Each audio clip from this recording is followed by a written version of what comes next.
കാരണവർ വധക്കേസിലെ പ്രതി ഷെറിനെതിരെ വീണ്ടും കേസെടുത്തു. കണ്ണൂർ ജയിലിൽ സഹതടവുകാരിയെ മർദ്ദിച്ചതിനാണ് കേസെടുത്തത്.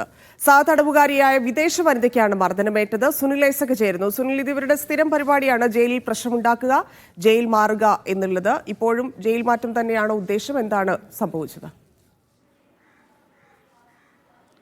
ധന്യ, ഇക്കഴിഞ്ഞ 24-ാം തീയതി രാത്രി 7:45-നാണ് പരാതിക്കാസ്പദമായ സംഭവം ഉണ്ടാകുന്നത്. സഹതടവുകാരിയായ നൈജീരിയൻ സ്വദേശിയെ മർദ്ദിച്ചു എന്നാണ് ഇപ്പോൾ കേസ്.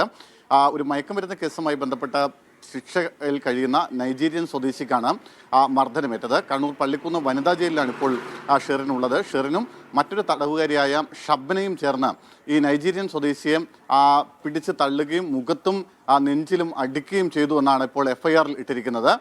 എന്തായാലും മർദ്ദനമേറ്റ നൈജീരിയൻ സ്വദേശി കണ്ണൂർ ജില്ലാ ആശുപത്രിയിൽ ചികിത്സ തേടുകയും ചെയ്തിരുന്നു.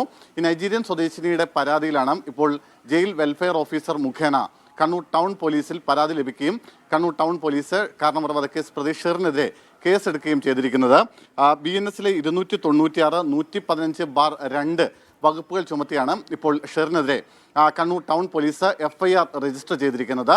നമുക്കറിയാവുന്ന പോലെ തന്നെ കാരണവർ വധക്കേസ് പ്രതി ഷെറിനെ ജയിൽ മോചനത്തിനുള്ള വഴി തുറക്കുന്നു എന്നത് സംബന്ധിച്ച വിവാദങ്ങളൊക്കെ വലിയ തോതിൽ ഇങ്ങനെ കത്തിപ്പടരുന്നതിനിടയിലാണ് ഇപ്പോൾ വീണ്ടും ഷെറിനെതിരെ പരാതി വരുന്നത്, കേസെടുത്തിരിക്കുന്നത്.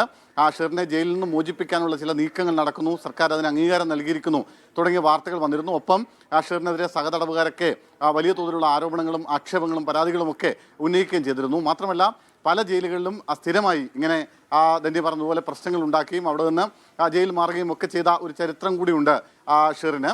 എന്തായാലും ഇപ്പോൾ വീണ്ടും കണ്ണൂർ വനിതാ ജയിലിലും ഷെറിനെ കൊണ്ട് പരാതികൾ വരുന്നു.